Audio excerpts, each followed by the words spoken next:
This is the Millennials in Multifamily podcast, brought to you by Kronos Investment Partners. We interview industry experts to unlock key information that will help young professionals break into the multifamily world in order to create long-term and short-term wealth. If you enjoyed the show, please head over to iTunes and leave a rating and written review so we can reach more listeners. Justin, thanks so much for joining us on today's show. Could you just give our listeners a little bit more about your background? I know that you have a very extensive property management company, background in finance, and a background in law. Can you just tell us a little bit more about yourself?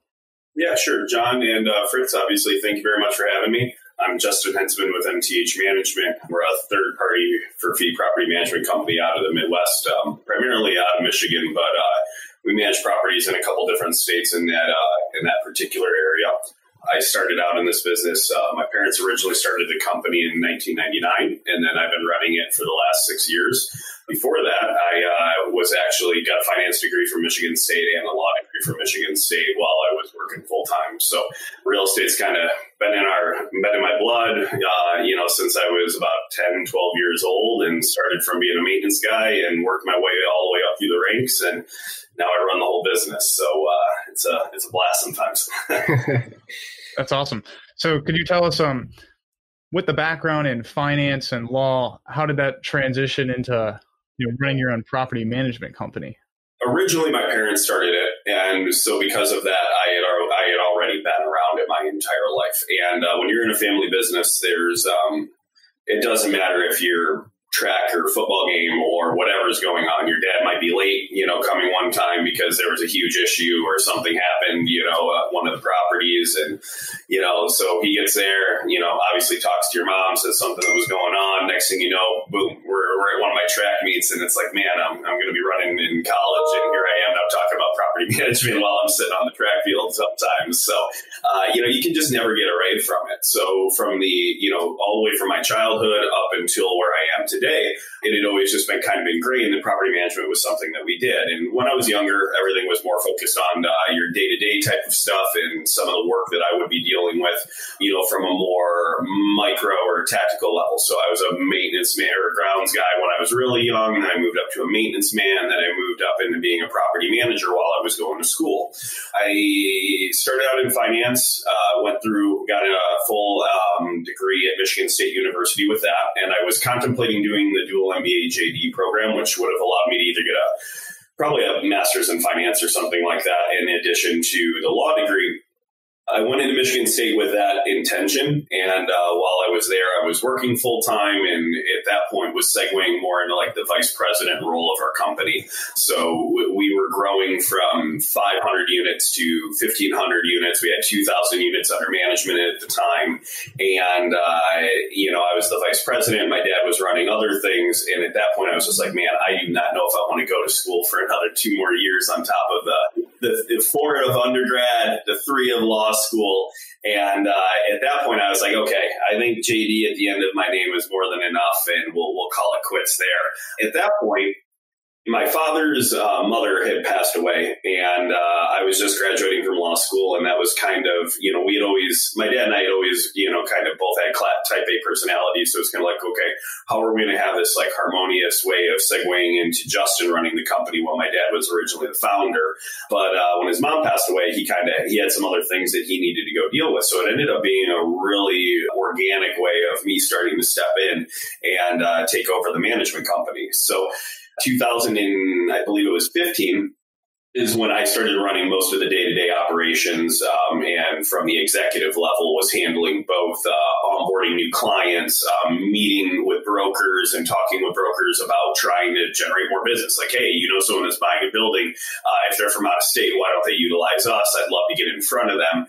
So revamping our accounting and our procedures and moving to a more cloud-based platform so that we are paperless and all these different things that you need to see and do. I was able to start doing that around 2015 leading up until today.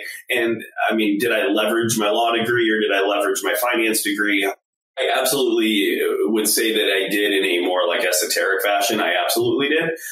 Finance more tangible. Like it's obviously clear, like we all look at every single one of us, when we underwrite a deal, we're looking at finance every single day, whether it's debt terms or depreciation or whatever, how we're going to increase NOI or are we going to uncap our property taxes or something. Those are all functions that we deal with on a more direct basis. The law degree, I'm still always going to go to outside counsel anyways, because I'm not a practicing attorney. So, I may understand the talk and, know how to do the lingo and everything else. And I can definitely do a pretty good job of spotting the big issues in a contract.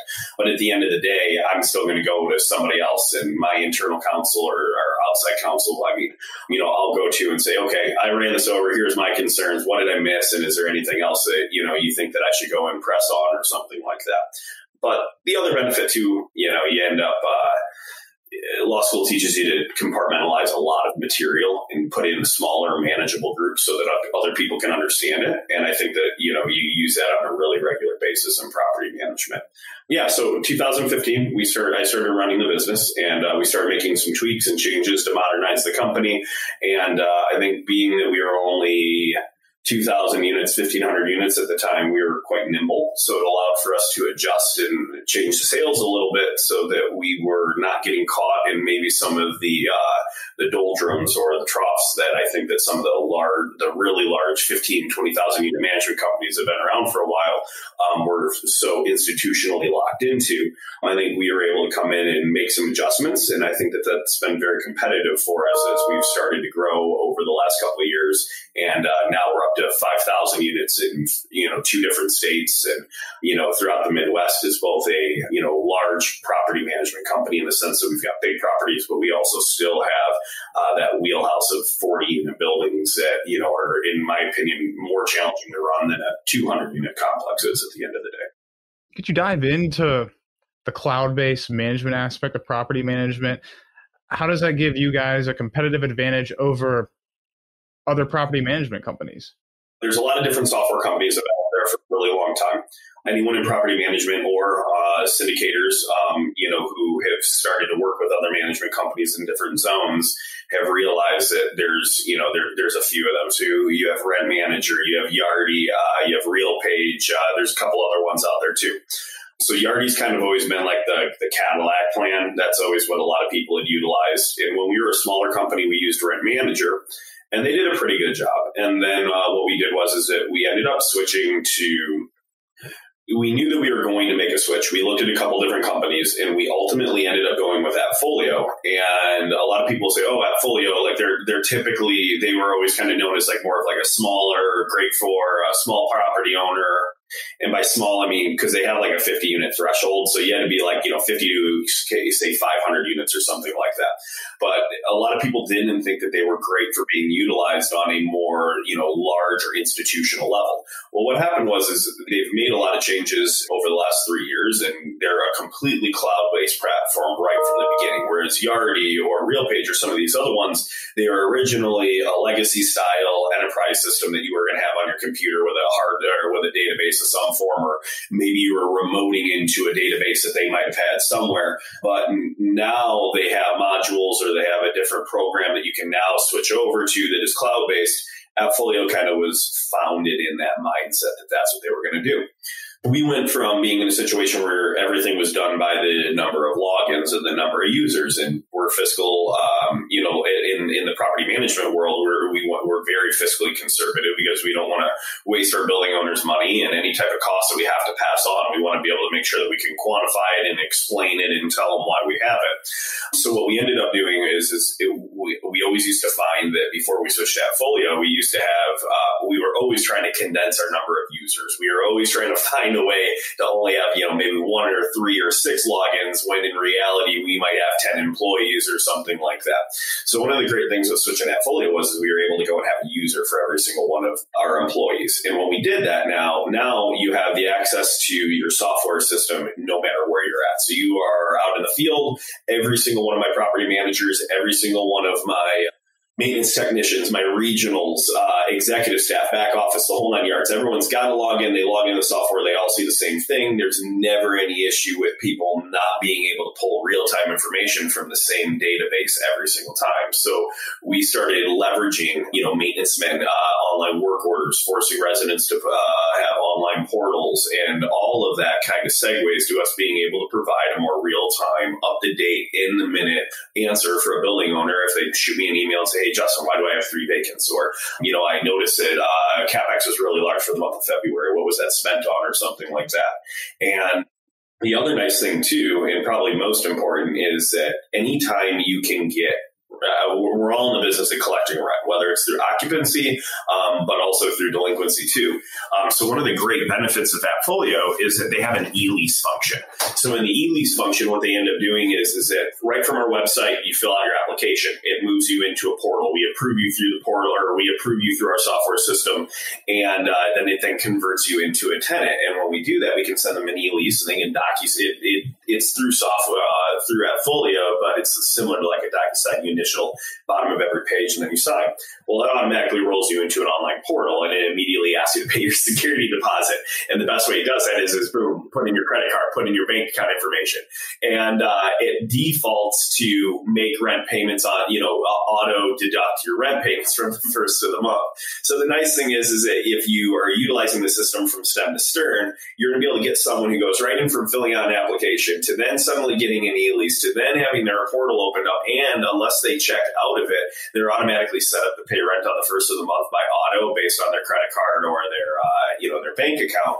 And that we find that it has been incredibly valuable just, from a rent collection standpoint, to making sure that delinquency is down to just the sheer number of prepaid rent that we have on the last day of the month going into the next day of the month. It's pretty mind-blowing compared to where it used to be just 7 to 8 years ago, when you would be, first of the month would come and you wouldn't get your rent checks until the 10th if you were lucky, even if the people mailed it on time, type of thing. So the synergies that we're afforded by being able to have all of our technicians, all of our maintenance men, and everyone all looking at the same database at any time, at any point in the day.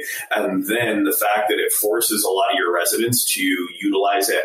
The more you can force the residents to do everything through the portal, the less room there is for employees to make mistakes, the less room there is for errors, the less room there is for something to get, messed up. Because anything that you do paper, anything that you do that is out of the system is all a new touch point. It's all a new transaction. And the goal is to limit the transactions and to keep the transactions in one bucket or one zone. And it does a good job of doing that at the end of the day. Yeah, it sounds like you got a well-oiled machine there. So when you go to take over a new building for a client or for your company in general, what's kind of like your game plan? What's step one, day one, when you go to get on a property? Do you implement this technology like while you're in the contract or while your owners are in the contract, or is that kind of day one, you have your staffing ready to take over and the systems are in place? Well, there's a couple different things. One, it depends if it's a new client or not. So if it's a new client, there's a lot of formalities and a lot of things that we have to go through first before we get there. So let's take, for instance, a new client that's never met me before. So as a management company, and as someone with a finance background and is trying to grow a business, ultimately, I like to, if the syndicator or the building owner wants to get me involved in the underwriting process, I really like to be involved in that underwriting process right from the get-go, actually, for a couple different reasons. One, I think that there's a lot of industry standards that I think that our management company on a portfolio basis actually performs better than what a lot of my competitors do. So because of that, I think that there's sometimes where I can look at a deal and say, you know what, I actually think this deal's better than what everybody else does, because I think I can be, OM's here and I can actually be here or something like that. So I like to be involved in the underwriting process to give my take. It doesn't mean that you don't want to present a very conservative approach to your investors and maybe you dumb my approach down, but it makes you feel warm and fuzzy that there's your management team's telling you that there's this extra layer of cushion that they think that they have there at the end of the day. But I think that it gives you a lot of confidence when you're going in and working with a broker. And, if you start finding that the deal's being priced out, you've got another layer to go. You have another level you can go up to. So I want to be involved there at that point if possible. If they don't want me to, I can't make a building owner want to do that. But the other thing is that you're kind of in a parallel track. You're also negotiating your management agreement. So those two things have to happen. You have to have the underwriting. You got to know what you're going into on a property, because otherwise the management team is going to have a different a different focus than what the ownership team is going to have. And the first moment that either there's a bad month or the first moment that you don't have enough money to make a distribution, suddenly that's when everyone starts pointing fingers, and it can get really dicey. So you want to make sure that you guys are on very clear ground of how I think this property is going to perform, what it's going to do in 3 months, what it's going to do in 6 months, 9 months, 12 months.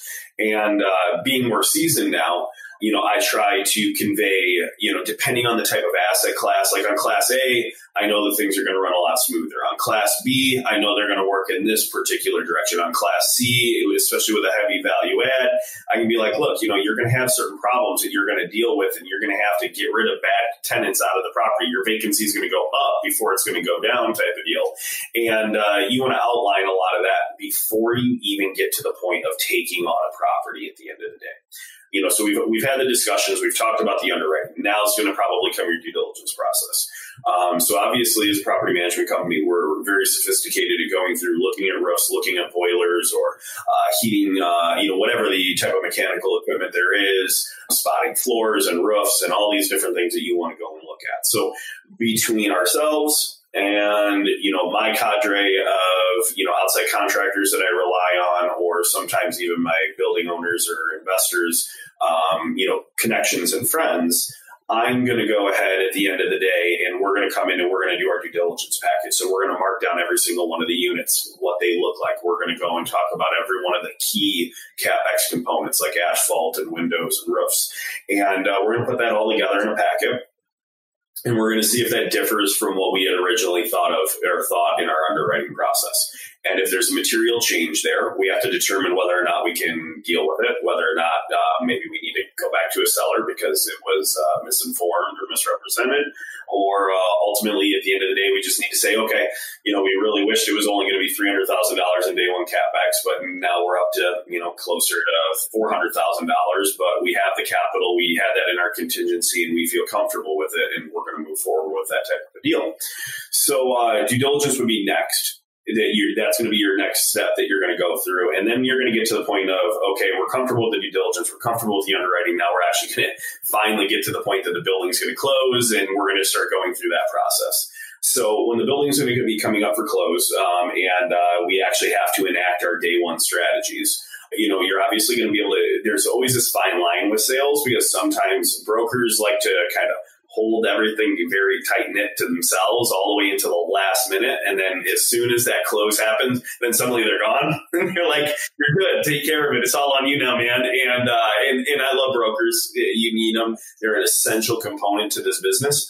But once it closes, it's all on you. So you are going to need to make sure on day one that you got letters going out telling everybody where to pay their rent to, who the new management company is, who their property manager is. You are immediately going to, on our welcome letters, we have right then and there, please contact our manager and our office, to give us your email address and contact information. We'd love to get you set up on our online portal. You're able to put in work orders. You're able to pay your rent online, all these different things. So that goes out just in the welcome letter right from there. So we're immediately attempting to go and get individuals enrolled in that program.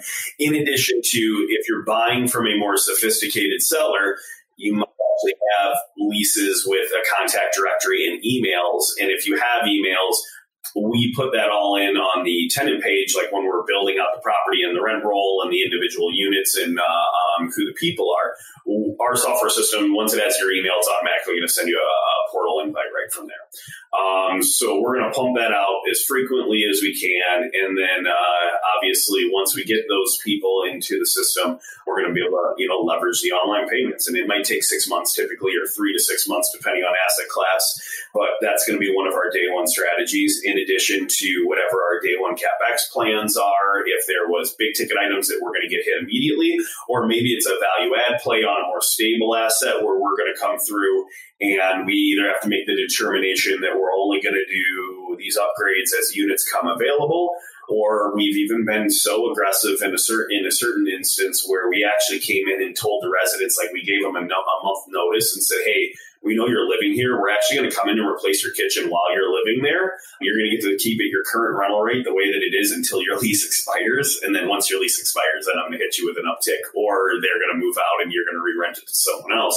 But it actually allowed for, a lot of people were comfortable with that because you weren't giving them a rental increase. They were on their current rental lease or on their current rental rate until their lease was done. So we actually were able to go and do maintenance and construction and put in new countertops and new appliances and different things into someone's unit while they're actually living there. And then at the end of their lease came up, it was like 8 months later, boom, you shoot them, 30 days from the end of their lease, you give them $100 rent bump. If they want to take it, they're good with it. And if they're not, then, you continue to move on at market. And maybe you're actually re-renting the other units at, $120 more or something like that. Because you can typically bring in new people higher than you're able to raise people up the market. Because otherwise you'll push too many people out too quickly, and got to be cognizant of that at the end of the day.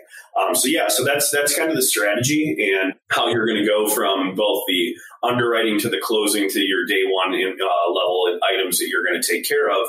And then from there, then you roll into more of the routine monotonous portion of property management where you have to just keep all of you get everything where you need it to be, but you got to keep it going. And then you also need to be, pushing those either at minimum 3% rent bumps or making sure you're moving yourself up with the market so that you're not just becoming complacent at where your rental rates are at.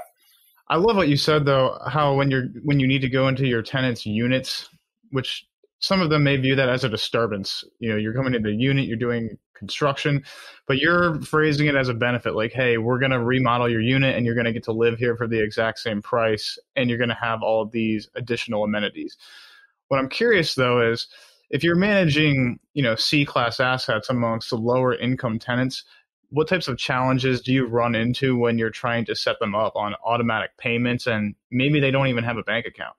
Yes, it's a really good point because it's a common theme issue that you run into. So my company, I would say, is we have a very wide range of assets that we manage.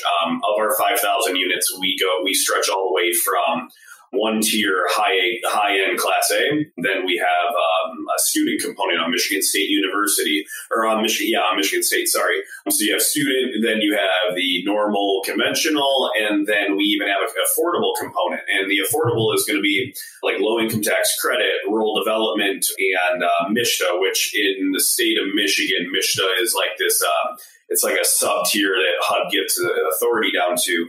And they would do their own direct lending. So I have a wide gambit. And on a macro level, I have 60% adoption of online payment right now. So 60% of my properties are of individuals that live in our properties are paying online. 40% are still sending in checks. On the Class A's and the upper B's and the student properties, you're looking at close to 85 to 90% are paying online, if not even on some occasions 100%. On the Class C assets, it gets a little bit more dicey. And then senior citizen housing, like independent living housing, is also very low too. So what you try to do there is that Folio has a system where you can go to a Rite Aid or a QVC and you take in this card and you get if you have cash or if you have money, you can go there, they scan the card and then they pay CVS and it automatically will post it to our account and through the system that they have there. Additionally, we try to go through and just promote as many people like, hey, look, even today, like Social Security benefits and different things are all moving to being done online. So if you have an email, you can get it online or you can move to online. So we try to do as much outreach as we can, send reminders automatically through our software system every month or so to try to get them to pay online. But at the end of the day, it is a little bit more of a harder asset class in order to go ahead and get that success rate up above 60%. And at the end of the day, too, I mean, we've even mulled over the idea of saying that we were going to charge like a $3 convenience fee for every check handling or something like that. More not to generate revenue, but actually to be like an incentive to get people to pay online, because if they pay online, they're typically going to pay on the first of the month opposed to the 5th or opposed to the 6th or the 7th or something like that. But ultimately, we've just opted against it up to this point. So right now, we're still doing the typical push from the resident managers and from the the macro level approaches that we can. But yeah, there are certain barriers there that can be difficult when they don't have a bank account, when they need to pay with cash only, when there's not a CVS or a 7-Eleven or whatever it is that is nearby or something like that. Yeah, so I remember you were saying about how you help on the underwriting process and that you've noticed some things that maybe some other people aren't as aggressive on. What are some of those line items that you think that due to your experience you've been able to add more value? Sure. So one thing that I think makes MTH different than a lot of the like my legacy counterpart property management companies that have been around maybe since the 70s or so, whereas we started in 99, but due to when I came on board, it's been more recent. So we were able to kind of reset our sales a little differently, is that we run what is kind of like considered a consolidated back office. So one way that I can manage properties all across the country or multiple states, because there's really no difference between managing 3 hours away and managing an hour away. Once you get outside of that, immediately I can go see it, touch it, feel it if there's a problem. You have to have good systems in place, because at the end of the day, anything can happen. And if you don't have a system or a process that is, can account for how to handle things far away versus close, you're going to run into problems trying to scale your business. So what we do that is unique compared to a lot of other companies is that we kind of buck the system when it comes down to your traditional model of, okay, I have 150, and one sidebar too, it's also beneficial if you have a lot of smaller properties, because on smaller properties, you're not able to site staff it the same way you are on a 200-unit complex or something. But the going model would be that you would have a property manager and maybe a leasing agent on a 200-unit property or something like that. And then you'd have a maintenance man or a maintenance man and a half. And what you're going to end up doing is that property manager spends the majority of their time entering bills into the software system, which is an AP function, or entering rent checks at the beginning of the month, which is an AR function, and then doing some form of reporting or something else. So they're taking away from the one thing that, in my opinion, is most valuable: leasing units, rent collection, and then just overall creating a community and talking to their residents and the different things that go along with that process. So the big box model would be, okay, we're going to have a property manager and we're going to have a leasing agent. So you're going to pay a PM, maybe $40,000 to $45,000 is a pretty consistent number that we kind of all see on a pretty regular basis.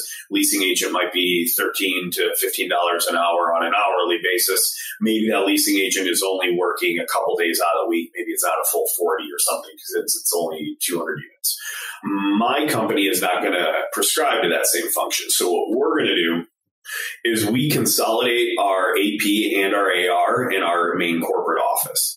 Can you just say what AP and AR mean for our listeners? Sure. Accounts payable and accounts receivable. So first of all, through AppFolio, if you've got a decent property, you're already going to be batting 60% paying online, which is almost hands off, no real transactions, no touch points anymore. But on the remaining chunk of it, you're going to have rent checks. So those rent checks are now going to get mailed to our corporate office. So it doesn't matter if you're at one of my properties in Cleveland or in Sandusky, Ohio, or Toledo, or up in the UP of Michigan, which ironically is actually further away than all of my other properties. It's like 12 hours to the UP and in another time zone. Ironically, yeah, it's weird. You would drop your checks in the mail, you mail them to the corporate office will process it. Then in addition to that, all bills are all mailed to our corporate office or ideally emailed through a payables email, and they get processed in my corporate office, and we're able to go and do that with more scale and more volume. So instead, I'm going to have a PM that's getting charged to my property owner who is going to be paying, say, $45,000 a year for that PM to be there on the property, and they're doing a bunch of functions that, in my opinion, are more clerical in nature. And then they're going to have the leasing agent. I'm going to come in and I'm going to pay a property manager a little less than that, but there's only going to be one of them. So I'm going to pay maybe close to 7 or 18 an hour or 17 an hour, and round out right around, say, maybe 38 to 40,000 a year. But there's only going to be one of them, and they're going to be on the property. They don't have to do accounts payable. They don't have to do any AR. All they need to be able to do is lease units. They need to be able to collect rent if we have any delinquency and pound on doors, because that's absolutely critical, especially in the Class C+ and B- space. And then from their cell phone or from their computer, if they actually have an office, They're going to be able to go and run any rent rolls or reports or everything, which is all standardized through our software system, from leases coming from corporate right from the get-go, which is making sure there's less touches and transactions, which allows for me to either, essentially not understaff, but to more adequately and more efficiently staff a property. So at the end of the day, I can take my system, I keep my management fee consistent with whatever the industry standard is. That ranges from 3 to 5%, but depending on size of property and location and quality of asset. But I'm going to be able to staff it more efficiently, which allows for me to have a lower cost per door on what I consider to be controllable expenses, which are the actual expenses that the management company has control over. I don't have control. I have some control over utilities. Like, yes, we can go through and do low flows and LED lights and all these couple different things. But at the end of the day, you're not going to make a huge swing, huge movement on utilities when we underwrite a property. Property taxes are only going to get worse typically, and then outside of that, insurance in today's climate with the hardening on the habitational sector, insurance is only going up in a lot of my pro formas anyways also. So right now I'm underwriting typically a little bit higher or at least break even for utilities. I'm underwriting for an increase on property taxes. I'm underwriting for an increase in insurance. So the only real thing that the management company's got left over is I got maintenance and I got payroll that I can go and attack. And that's the way that I became more competitive and why we've grown so much, is that we get both a level of consistency because it's all handled at corporate. And I'm able to staff my properties with less individuals and get the same results, if not better, in my opinion, because we're focused on the things that actually matter, which is leasing the units and rent collection, not on clerical items at the end of the day that can be handled by a back office accounting staff and by individuals who are totally focused on making sure that the bills get entered correctly or the rent checks get processed correctly and applied to the right accounts. To that point, we have been able to, on a per unit basis, on a stabilized asset. So year one and year two can be a little volatile, but after year one and year two on a stabilized asset, we can have lower controllable expenses than a lot of our competitors to the tune of anywhere from $1,600 a door to $1,800 a door. And those are going to be on all of your expenses that are outside of utilities, insurance, the property management fee itself, and your replacement reserve, let's say. That's going to encompass your contract services, your payroll, your maintenance, unit turn, whatever.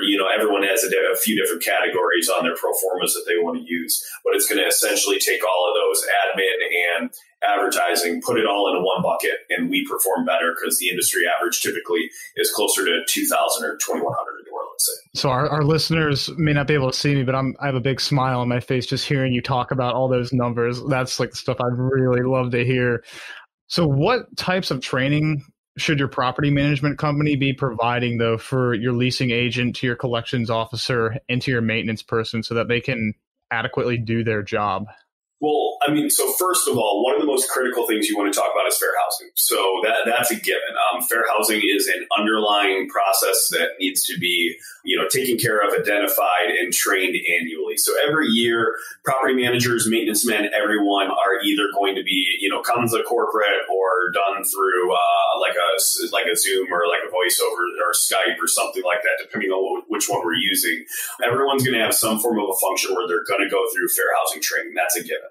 Everyone needs to know how to deal with that, treat everyone equally, walk them through the process so that there's never any issues there. And it protects my building owners and protects us, because if you're going to get sued, and a fair action suit is going to come up, they typically go after the building, the management company, the building owner, the whole 9 yards. Everyone's going to get sued in one of those scenarios, or at least the complaint is going to be levied against everyone. So you need to protect your building owners at the end of the day. My job as my fiduciary responsibility is to provide the best results and to protect my building owners and their investment in what they're doing. So that's going to be number one, case in point.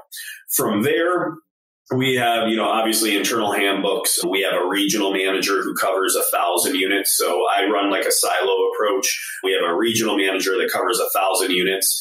Within that is going to be their property managers and their maintenance men in their zone. So the regionals are really instrumental in doing a lot of the training process that they go through. We are still, in that scenario where it's like, do you have an HR department? We really don't have that. So it really kind of comes more from myself, and then that trickles down into my middle management, which is my regionals, and then my regionals disseminate a lot of that material then out to the rest of the staff. And in doing so, they're going to have the training manuals that we have. They're going to talk to our staff on precise leasing leasing practices, sales practices. How do you get someone to close? You don't want to let someone leave the property. You want to always offer them to go and fill out an application right then and there. Any moment that they can leave or go off and think about a property or something like that is an opportunity for them to drive down the road, go past another apartment complex, get out, walk into it, and think that they love that one better than yours. So the goal is when you got a hot lead, you want to make sure that you take advantage of it. You ask them if they want to fill out an application. You do everything you can to try to make the process as easy and seamless for them to come to your location, or at least get an app in, because we want to make sure they're credit worthy. That's critical, but that they at least get that app in and that they want to go sign with you. So the regionals are trained on that, and then the regionals go through those training sessions with the property managers, and they focus and they harp on that, because leasing really is one of the it's like literally the biggest component of what we do, rent collection / leasing, because they're one and of the same. And then when it comes down to like the leasing the rent collection process, we have our system on the 15th of the month is that all of our reports go out to every single one of our resident managers and regionals. It goes out every week, but on the 15th of the month is when the critical position hits. It's also when corporate starts sending out the nasty grams to everyone who hasn't paid their rent at that period of time.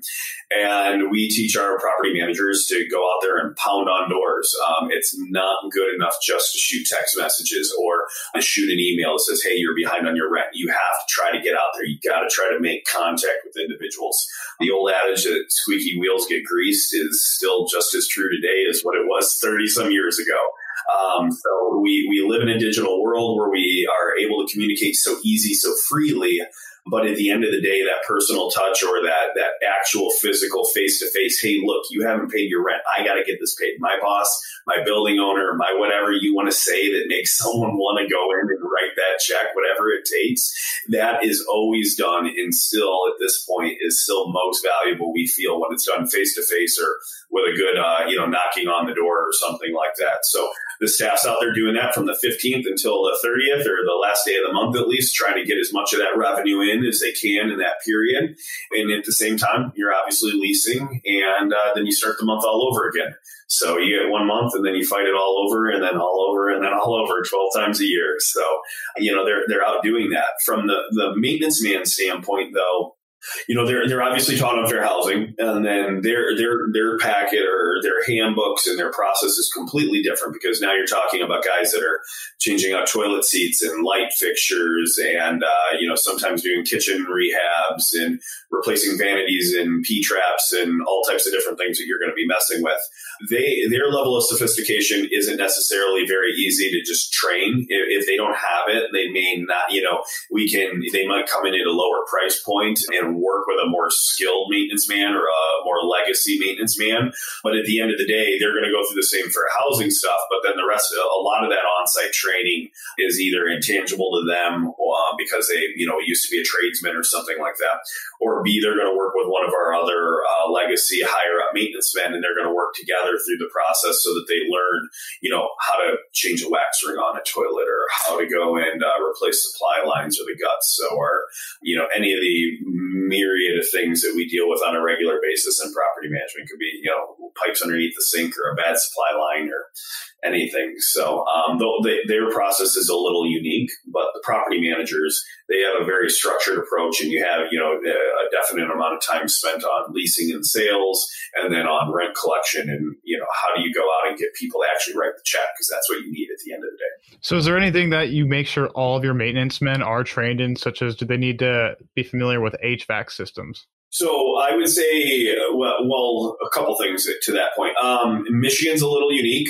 We have different type of heating systems sometimes than everybody else. So you might be like, here we have more boilers, whereas down south you may not. So we have forced air systems if it's newer, boilers if it's older. A lot of people don't necessarily have skill sets on boilers, but anything that has to do with heat, because of the winter and being that it can be a real emergency if someone doesn't have heat, all of our technicians are going to be trained on any of the, a wide range of, furnaces and pilot lights and you name it, anything that can go along with the heating systems. Could be a thermocoupler change out or something like that. That's going to be number one requisite. Then after that, the rest of it that they're going to get pushed into, the basics, how to change out a garbage disposal, dishwasher, different things like that. But, you really have to focus on a lot of the heating elements that they need to be able to do. I find personally, though, from a more macro level, that sometimes, having a guy who's trained and certified in like 1,001 different things, whether it's HVAC and plumbing and all these different things, isn't necessarily always the best. Because sometimes what you find is that those type of guys, they're going to demand a higher pay. And if you have a 120 unit or 100 or 200 unit building that's a little isolated, the maintenance man's jobs are not typically going to be doing things that are HVAC certified or are, super heavy intensity. A lot of times they're doing basic things like changing out toilet seats and unclogging garbage disposals and all these other things that you're dealing with in the property management world that are very meat and potatoes. But do I want to pay $23 or $24 an hour for a maintenance man to go and do those things because they have an HVAC certification? No, because I'm not doing enough of that. So what I find is that I like to keep my maintenance men more in like that 17 to 19 price range. I want them to be knowledgeable. I want them to be able to do thermocouplers and different things like that. But do I need them to be able to recharge AC units or something like that, or be able to really change out motherboards on furnaces? Not necessarily, because when I have that one succinct issue, I can beat up on an outside contractor. I can have my list of outside contractors that I go to, and I can get really good pricing. And then then it's on demand. I only need it when I need it, and I'm not paying $25 an hour to go change out a toilet seat. So at the end of the day, I want to provide good value to my building owners. I want to be able to make our numbers really, really competitive. And I think that the majority of the time they're not doing $25 an hour work. So I would much rather have a maintenance man that's a little bit more affordable and that cost structure focused on what he is primarily doing on a regular basis. To that point, we're going to keep them on certain things, but we also are going to leverage utilizing outside contractors also, because I'm not paying for those services at every minute of the day, all the time, every time they're working on basic work items on the property. Are you struggling to understand how to underwrite multifamily properties? Hi, I'm John Stober, and I completely understand your problem. I thought underwriting would come naturally to me due to my background in finance and accounting, but I quickly found out that there aren't a lot of resources that cover this subject. I had no idea whether what I was doing was right, wrong, or just original. I don't want you to have to pick up little nuggets here and there like I did. So I wrote an ebook called How to Analyze Big Apartment Buildings and Make Them Feel Small that puts together all the pieces of the puzzle. We're also giving away a deal analyzer with the ebook, and they're both completely free. Don't wait as long as I did to start chasing financial freedom. Go to bit.ly/underwriting ebook and get your free copy today.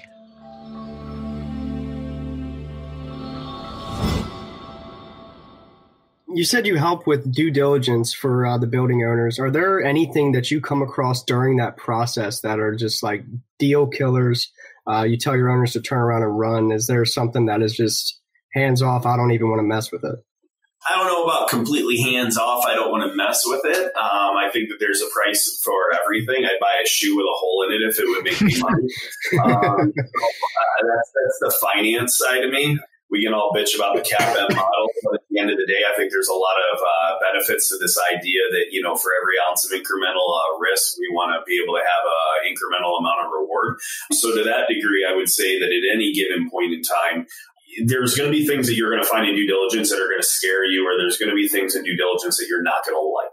That's a given. It's going to happen in every property that you walk into, unless you buy maybe a brand new Class A. And even then we did one of those and then we found out it didn't have a backup generator and we were a little concerned about that. Like literally there's just a lot of different things that can go into it. So at the end of the day, I think what really ends up happening is you look at whatever those things are that you find in that due diligence process and you say, okay, can I live with this at the price point we have it at? And you might say yes, or you might say no. And if you say no, then you're going to come back and say, well, how do I save the deal? Because we ultimately want to get a deal done unless it just completely throws the numbers so far out of whack that it's impossible. And at that point, then we're going to look and we're going to say, okay, can we go back to the seller? Can we go back to the broker? Can we say, hey, look, we found these problems. To us, these are material. We're really nervous about it. We think that this is going to impede our ability to be profitable long term. What can we do here on a purchase price that's going to make sense? Sometimes you might get, a concession or a retrade, or I hate using the word retrade, but a concession or some form of an adequate reappraisal of a purchase price, let's say. Then there's going to be, and sometimes it doesn't happen. So you do run from the deal. What could that be that would make you get so bad to want to go run from a deal? I mean, it could be a ton of different things. I had a deal once where we went through and brought in a mechanical inspector. It was a bunch of forced air units. We were told that a lot of that they were doing a really good job of maintaining the heat exchangers. One way heat exchangers can go bad. It's not the only way. So any of the experts listening, please don't crucify me here. But one of the things is like, if you don't change your air filters regularly on a forced air unit, you create more heat, that puts more strain on the furnace and on the AC units. They run hotter. When they run hotter, that puts more stress on, say, like the heat exchanger, and the heat exchangers can crack. And once they crack, at that point, they are going to be putting out carbon monoxide out into the air. And you need to do something, you need to fix that because someone could die from that. So we went through a property, 90-some units, and we ended up finding out that like 60% of the units had cracked heat exchangers. So at that point, you're talking $3,500 a unit. You've got 60 out of 90 that have it. You go to the owner, you ask for a concession. If they don't want to budge, then you move on. And in the seller's case, the seller's going to say, well, these guys caught it. I'm going to move on and maybe we'll go find someone else that wants to buy it, or maybe I'll hold on to it because I'm not going to get the price that I wanted, and I'll slowly start fixing those. Those are going to be some of the things that you are going to, that could potentially make you want to run away from a deal. But in and of itself, do I want to? No, I just got to make sure I get the right price for it or some form of concession for it. So I think at the end of the day, there's maybe like if you found out that it was, some form of a bad environmental, obviously you got to get an environmental when you're going through the process of getting lending and financing. You came back with something bad on the environmental. Sure, maybe that would be a great reason that you would get out of there or something like that. But excluding something like that, I think a lot of the items just really come down to more physical in nature. And it's just a matter of, can there be an adjustment in price? And if there's not, it's what is your tolerance for the return for your investors or for yourself? Let's take a shift here, because I know you all manage a lot of different assets, from tax credit properties, HUD, student housing, senior housing. For new owners that are trying to take over one of these different types of assets that may not be conventional housing, what are some of the things they need to look for in the market? Well, yes. So I think it comes down to, by non-conventional, I mean, or I'm assuming, like, you would be talking about, like, if you were to buy either a low-income tax credit property that is either still in compliance, so you have to go through and, you have to keep, the residents have to stay in compliance. You're doing that underwriting every single time, and you're checking how much money they make and reporting to some form of a local agency, whether it be, in Ohio or Michigan, whichever one it is. So like in that scenario, the low-income tax credit arenas have a lot of barriers to enter. So to be a management company that functions in one of those environments is very difficult. You have to go through, a lot of times you have to go through a lot of hoops. You have to put in a lot of applications to the state.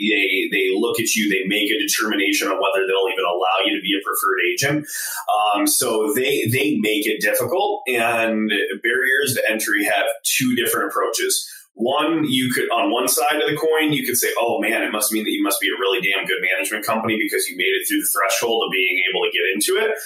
On the other side, it may mean that, damn, you're really good at taking care of paperwork. And because of that, you have now gotten into this elect club. And then therefore, the way you function as a property management company in that sphere may not be the most competitive. And the reason that it doesn't need to be the most competitive is because there's not that much competition. There's not that many other people that are coming in as a new innovative property management company because they don't want to go through the barriers to enter to even be considered and approved. I'm going to say LIHTC agent, but in reality, it would be, whatever the governing body of whatever community you were buying it. So to that degree, if you were a competitive property man, if you were buying a LIHTC asset and you had a competitive property management company and you had a good competitive structure, there is a chance that you could find some value in the fact that they're not typically run maybe to the same level of detail from a boots on the ground operations side. On the paperwork and admin side, they're pretty much all going to be run very, very well. That's a requisite. That's what the government's looking for the most. That the I's are dotted, the T's are crossed. You're following all of the regulations and everything. So from an admin standpoint, you are not going to get incomplete files. You're going to find that 90% of the time these files are pristine. They're going to be the way that you want to take on files from a conventional property manager or something like that. But you might find that property's overstaffed, or you might find that, the rents, even though the local threshold might be, say, $800 a month that you can charge, everyone's only charging $625 or $650, but they don't want to, they're not really pushing it or something like that, because a lot of times the owners in the LIHTC arena who develop these things make their money up front in their construction fees. That's why they do it. And then afterwards, the property might write a small check, but it's not going to cash flow in the same capacity as a conventional asset's going to. When it comes down to other spheres, though, like say independent senior living or something like that, there's some low-hanging fruit in the sense that maybe a management company isn't doing a great job, or maybe someone's not putting a Wii in the game room or something like that to promote a community, which will allow you to get somebody in there, or would make you more appealing to the independent living community or something like that. But it can be kind of difficult to kind of tell exactly what would be the silver bullet per se on a non-conventional asset. I still think ultimately a lot of the same practices that you're going to apply on the conventional side are still going to be there on the whether on the non-conforming or affordable or senior housing or something like that. And real quick, could you just tell everyone what LIHTC stands for? A low-income housing tax credit. So, Justin, your management team's kind of like a full service, right? They manage the turnover, the renovations, and all that kind of stuff. Do you kind of have like design packages that you present to your owners, or do you guys just kind of like adjust it on the fly, like, hey, we're in this neighborhood, this is what we need? Yeah. We are becoming a little bit more polished as of late. I would say that there definitely for the longest time was more of like, hey, oh shit, I got a building owner that wants to meet with me and I got a new opportunity. I'm going to go out and wow them. And I'm running to my marketing department and trying to get them to go whip something up, and we're doing it on the fly. We are starting now that we're bigger. We're definitely more on the borderline institutional level at this point. We have institutional building owners and funds that we manage for.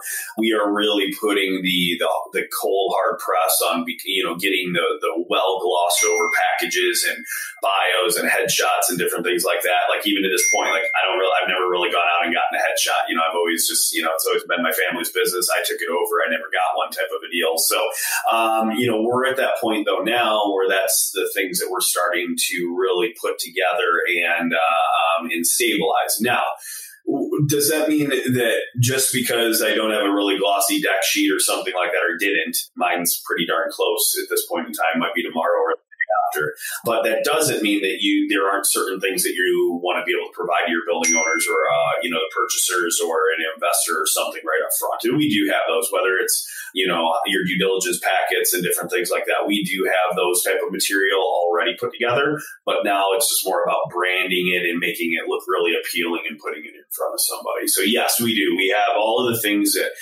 anything that you think of that you would want when you're underwriting a property and when you're going to go on it, we typically are the ones that are asked to provide that stuff because most syndicators and most building owners are all the same. They're asking for the same material. So we do have all of that material in one facet or another.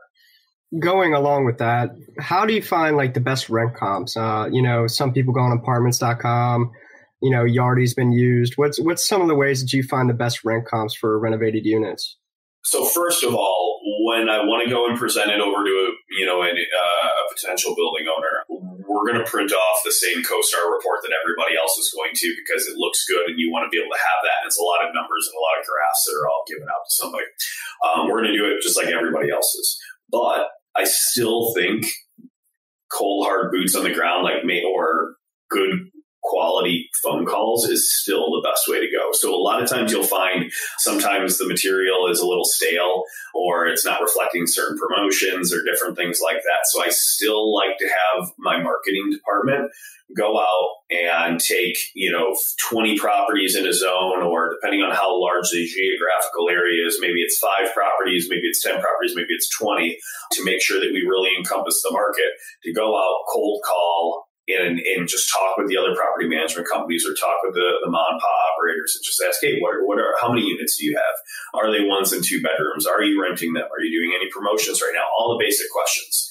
We do secret shopping sometimes. I'm less of a fan of it at the end of the day, because I'm a bigger property management company now. A lot of times I think it's more appropriate just to say hi. I tell my staff to say, hi, I'm with this company. I'm doing one of my market surveys. You guys know you do them. We do them. Can you go through and give me this information? And a lot of times I think that when you try to communicate on that level with another property manager or something like that, they're more inclined to give you fair and honest information. So my marketing department will go out and communicate with the local client or the local other communities and go through it in that exact process. And they're going to talk with them, try to get the idea of where the rents are at, what their occupancy is, all of the different specials and everything. And then we're going to build that material. And what we do typically is we take the CoStar reports and all the different reports that you're going to get through the system. And then we build an Excel sheet afterwards, and we put the two together, and we just say, look, this is what the CoStar reports and the high-end analytics are telling us. Then this is what we, from our, small micro batched attempt, this is what we actually found out in the field when we made our phone calls. And sometimes you're going to find that they're very analogous, and other times you're going to find that they are completely different. And when they're different, then you sometimes will want to dig in even more to figure out why, just to make sure that you didn't miss something, or that why, CoStar reports are completely off. But most of the time, you're going to find that they're relatively close. They may not be perfect on board with it, but they're in a pretty good standard deviation that you can feel comfortable that, maybe the market's just a little soft because it's March or something like that, or it's February, so it's a little soft, or you're right in the middle of turnover, so they're running your student time, or, something like that, so they're running more specials or something like that. So what I want to know is, I hear this from a lot of building owners and syndicators. They have issues working with their property management company, and they'll blame the failure of their project on the property management company. What are some things you'd like to tell those building owners? Like, how can they more effectively work with their property management company? Because it's definitely a two-way street. Yes, I definitely, being on the receiving end of that a lot of times, I would agree. I think that it really all goes right back to the beginning. It goes back to the underwriting process. How you underwrite deals, the level of contingencies and, variance that you stress test that underwriting under. And one thing that no one likes to hear is that, whatever you think you ballpark for CapEx typically ends up needing to be a little bit more. Day one CapEx, it usually ends up needing to be a little bit more difficult, because what we all like to do is that everyone, this is on the property management company side and on the syndicator or the building owner side, we all like to hit all the high notes. So we're like, okay, I need $100K for my roof. I need $30K for my asphalt. I have 10 units and I want to put plank flooring in them, and it's let's say it's a bigger size unit, so it's $3,000 a unit or something like that. Everyone wants to hit all the high notes, but what you don't think about is like the AC units that might go. You don't think about the refrigerators that you might have, or you don't think about a couple things that you don't know about that you didn't get through due diligence and never could.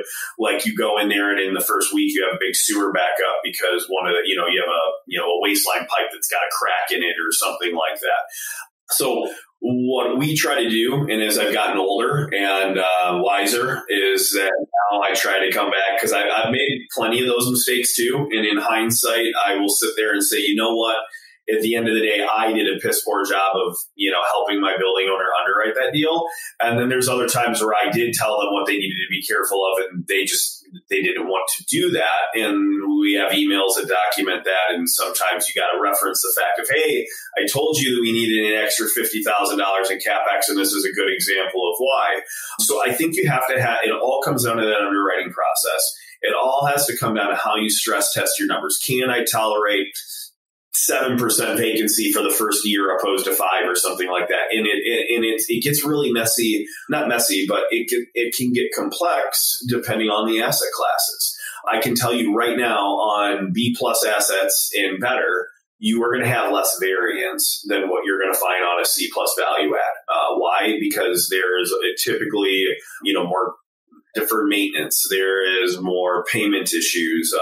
There's, if they're running accrual operating statements and they opt to not write off bad debt, they say that they write bad debt off, and they do, but they don't do it like with a systematic approach. So you don't actually have a good understanding of how the tenants are actually paying. Whereas on a cash statement, at least you know how much revenue they're actually bringing in or something like that.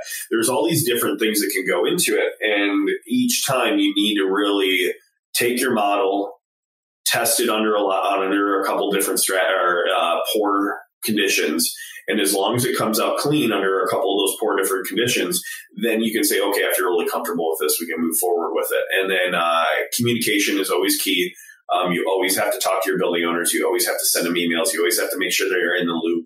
In the property management world, we love to attempt to try to fix problems before we tell our building owners, so that they don't need to feel overwhelmed. But at the same time too, you don't want to go through like all these like 7 different emails to solve something that you know how to solve. But at the end of the day, even if you know how to solve it, it usually has some form of a dip on the financial statement in some capacity, in some way. It may not be that month, it may be 3 months down the line. So you're always better off just, relaying the information to the building owner. And it's a key battle even that we have even with our current staff today. Like, we'll go to a property manager, or the property manager and the regional primarily, because the regionals are the ones that do a lot of the discussions with the building owners. It's like, look, that's something you need to let them know about. You need to let them know that you had a water backup, or that someone had a supply line burst on a ditch, or on like a faucet or something, and the 2 tenants weren't home, so the water ran all the way down, and then we finally found it, 3 hours later, and we had to extract it all out of there, and we had to do some drywall damage and repairs and some of those items. So you have to attack it in that manner, and as long as you communicate, I think that that's going to cover a lot of your issues, and most of it should be done up front. Good preparation, especially when you've got investors and other people's money, is really critical at the end of the day. Okay, well, Justin, I think we're running a little tight on time, so we wanted to move to our Fast 5. These are the same 5 questions we ask every guest that comes on our show. So are you ready? Yes, I am. Okay, so first question. If you had to start all over again and you were in your early 20s, how would you do it? I probably would have been more aggressive. My early 20s would have been right in the depth, or like right coming out of the recession. I probably would have been more aggressive at trying to communicate with individuals that were cash strong at that period of time and get them to buy properties, because anyone that was acquiring and buying assets during the recession is incredibly wealthy now, with both the ability to refinance against it and just the basis that they were getting into these properties. I wish that I wasn't 20. I mean, obviously, I wish that I might have been my age now with my experiences that I have now, because I'm significantly better at, dealing with individuals and convincing them that this is a good opportunity. But I think that would have been the biggest thing. It would have been a push harder, maybe, push harder to get people to acquire assets during that time, because anyone that did, they've been very happy with where they're at in the real estate market. There's no doubt about it. All right. Second question. How do you see young professionals adding the most value to experienced operators, or in your case, experienced management teams in this space? Look, the reality is we all come into work every single day. We all put on our pants the same way. You just got to get off your ass and work. I mean, it's as simple as that. I think that I have a law degree and a finance degree. Do I think that those pedigrees were incredibly instrumental in some aspects? Yes, but at the same time, I think that the most invaluable portion of it was that I worked full time while I was going to school. What I would tell anyone that's young is that you don't necessarily need to follow, my footsteps and get a law degree or something like that. But what I do think that you need to understand is that it really does come down to your work ethic. You need to be willing to go out every single day and work. You need to be willing to be told no a lot. You need to be willing to be shot down or think that you got a deal or think that something's going to go through. And then at the last minute, have it pulled out underneath you or to have something fall through for circumstances that you have no control over. And you got to look at those not as demoralizing and, as horrible setbacks, but you need to do the cliche thing that we all say, you need to pick yourself back up again and keep moving forward, because part of this industry in real estate, or becoming wealthy or, trying to be successful, a lot of times it's just resilience. You keep doing it and doing it and doing it. And sooner or later, shit, man, you've been doing this for 10 years, Justin, or you've been doing this for 15 years. You got to know what you're doing at that point in time. And I think that there's a lot of truth to that. If you are a quitter, if you decide that it gets too difficult and you want to move on and move out, sure, there are individuals that maybe this just isn't the right, job for them, or this isn't the right field for them. But I think at the end of the day, a lot of it just comes down to that tenacity, that relentlessness, and, that ability to compartmentalize defeat. Or compartmentalize failures, put it in the back of your mind, learn from them, look at it for what it's worth as a learning and a life lesson, but don't dwell on it. You have to keep moving forward because you're going to make mistakes. Every one of us is going to. I've made a ton of them.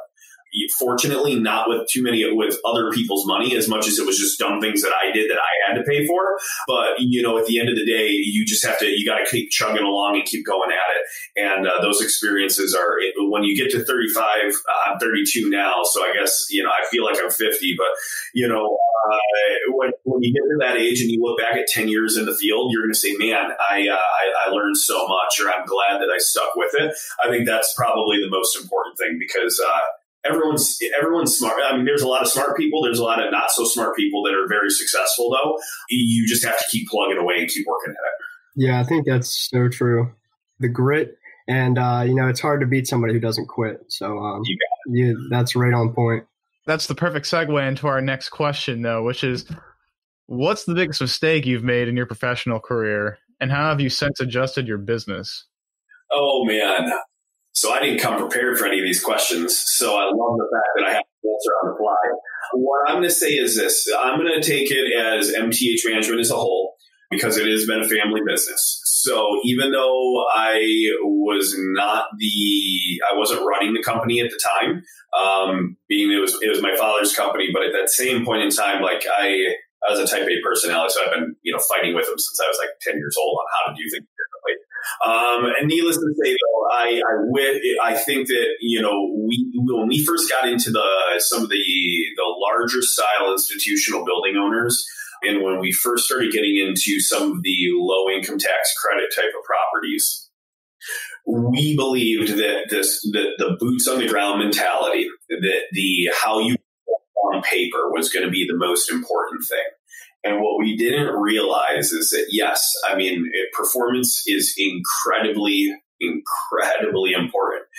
But when it comes down to things like accounting and administrative tasks and getting reports out on time and doing all the things that in the back of your mind are kind of considered, once you hire a management company, you kind of consider that the baseline. You think I'm going to get my financials once a month, and they're going to do the accounting the right way, and they're going to know the difference between cash and accrual basis and some of these things. Keeping in mind that in the low income tax credit world, you get audited every single year. So you actually have a third party for fee CPA firm come in and underwrite or analyze and audit the financials on those type of government funded assets. I don't think that we valued the importance of systems and the importance of accounting at that point, about 10 years or so ago, to the degree that we should have. And because of that, we had some properties that we lost. And then it took me running the business 4 years of running it and really perfecting our craft and making some changes and tweaking some things. And we ended up getting a lot of those properties back actually from the same building owners, but we had originally lost them. So it's one of those, it kind of segues almost back to your last question about grit and staying at it and keep compartmentalizing and moving on, because we made some mistakes. There were certain practices that we were not doing that on an accrual basis was in conformity with GAAP from a internal control standpoint. Like, you can't have the same person writing the check who also is entering the bill and different things. And when you're a smaller office, you might not have known that. So there's a lot of these things that we did that we made some mistakes on. We lost some properties because of it. But we came back and we made some tweaks and we reset our sales and we adjusted our individual departments and how we were going to do things. And then for 3 years, we kept our head down and kept doing it the right way. And then we were able to go back and actually get a lot of those properties back about four to 5 years later. So that's what I would say. We made some mistakes administratively and not appreciating that there's a certain level of baseline from the admin side that you have to do and have to perform at. And we were so focused on boots on the ground and increasing NOI and leasing units and doing maintenance that you have to understand that there's like a benchmark. There's this level. And if this is the level, you have to constantly be above it on an administrative and accounting side. If you dip to here, you could have the best results in the world. If you are below that threshold, it doesn't matter because it doesn't meet what institutional individuals need. It doesn't meet what underwriters or HUD finance properties are going to need at the end of the day. Very good. So our next question is, what's been your favorite way to incorporate technology or social media into your business? We kind of touched on the technology a little bit, but anything else you'd like to add? Yeah, I am less of a social butterfly when it comes down to the social media side of things. I'm there. I have a presence, but it's not. I'm not posting every time we hang a drywall board at our management company, or every time we do, change out a garbage disposal or rent somebody a unit or something like that. But I do. I have an active marketing department that is out there, posting, photos of properties and different things. So my team does it, but myself personally, I'm a little bit more of a, I want to say Facebook watcher. I post every once in a while. I get a couple good jabs in, but I'm definitely not going to be the most frequent guy who's out there posting and walking around with a video of myself while I'm walking around on a property or something like that. Maybe I should be. Maybe I would actually get a lot more business. I don't really know, but it's just not really my style. And I think it's important to be true in all aspects, not to have a different persona one way than what you are as a person, as an individual. But my team definitely does. We are very big believers in Facebook Marketplace. We have obviously our software system that is incredibly integrated into everything that we do. We post on Facebook Marketplace. We have different pages for a lot of our different properties. Myself as an individual, I'm on a lot of the different, investor forums and investor different groups. And I will make sure that I chime in when I think that there's something really valuable that I can give insightful information on. And I also am definitely always watching for what other people are doing to make sure that I'm learning from the key movers and shakers in this industry. And obviously, and then get out to some of the conferences when you can. I think as a property management company, we kind of get tied down sometimes to the day-to-day monotony. And as I build better systems, it frees me up to be a little bit more nimble and being able to, go out to different conferences or post more frequently. But at the end of the day, we try to have a healthy balance. I would say that it is not every day, though, in your face. There's no doubt about that. So. And do you have a favorite book you could recommend to our listeners? Man, I gave up a lot of reading after law school, guys. I knew you were going to say that. I knew you probably done enough reading for a lifetime. Yeah, I did a lot of reading for a lot of years there. Man, I am not the most avid reader, unfortunately. I was referred a book just recently by a friend, and it's sitting in my other office, so I don't remember the name of it. I'll go grab that in a second. But I think obviously staying up with current events is incredibly important. Looking at a lot of the different multifamily analytics and different things like that. So I would say, though I'm not actively reading a lot of books or, syndication books or different things like that, what I am paying attention to on a regular basis is I'm reading a lot of the different reports. I'm looking at what multifamily groups are coming out with. I'm looking at the news on a regular basis. obviously follow the stock market in economics really, really regularly. So I'm not filling it per se with books, which I probably should be, but I'm probably like another 3 to 5 years away from me wanting to sit on a beach and read a book. But I am definitely still up on all of the current topics of where the analytics of the markets are going. And I am still more of a finance guy than I am a law school guy. So I really just like looking at number crunching and different things like that. So because of that, I would say that I'm primarily looking more at like the reports and the analytics of where the industry is going than I am per se reading individual books on, like syndication to the process or something like that. I guess to a certain degree, I feel like I kind of know a lot of it. So I would prefer to look at more of what's going on currently and how to adjust the sales based on being an entrepreneur and a business owner type of thing. Well, all right, Justin. I want to thank you for your time and thanks for being on the show. I think that's all we have. John, anything else? Yeah. Could you just let our listeners know how they could get in contact with you? Yeah, absolutely. MTH Management, our website address is www.mthmgt.com. And that's probably the best way to go. You can or look us up on Facebook, obviously, and connect with us that way. Obviously, my name, I'm pretty simple. I think I'm like the only Justin Hentemann in the entire country. So it's going to be very easy to find me if you want to add me on Facebook. But we definitely do post. We post a little bit, as I said. And, our property management company is we got a good system in place where we're able to do manage properties in a lot of different remote areas. So if you have a property that's in need and it's a little bit larger, specifically because the further away we get from Michigan, we want to make sure it's above typically 200 units or so, or there's a plan to get there. If you got properties in different areas that you're looking for services or a quotation on, we would love to give you an underwrite or tell you how we think we can evaluate your property and maybe perform a little bit better or help you with your next underwriting or something of that nature for sure. Thank you for listening to the Millennials in Multifamily podcast, brought to you by Kronos Investment Partners. If you enjoyed the show, please leave us a rating and a written review at iTunes so that we can connect with more people. Finally, head on over to kronosinvestmentpartners.com and sign up for our newsletter so you can stay updated on everything we're doing. If you're interested in partnering with us as we find new opportunities, you can also schedule a phone call with us under the Contact Us tab at kronosinvestmentpartners.com.